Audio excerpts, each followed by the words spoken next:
Hey, what's up, Rubiks? Want to work out? No? I bet I can do more push-ups than you. Let's go.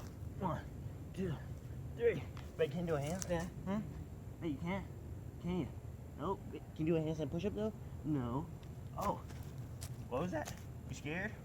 You scared? You know what? Since you don't want to talk,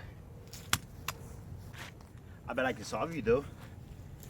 I can solve you. Alright guys, I'm just playing. I just want to show a video of me solving this awesome Rubik's Cube. And I just want to show my talents and my skills with you guys, because I've been solving Rubik's Cube since like 7th grade. And I haven't done it in a while, so I might be a little bit slow. But I just wanted to show you guys what I can do, alright? So, it's already mixed up, but I'm going to mix it up some more. Alright? Not looking. Tell me when to stop, okay?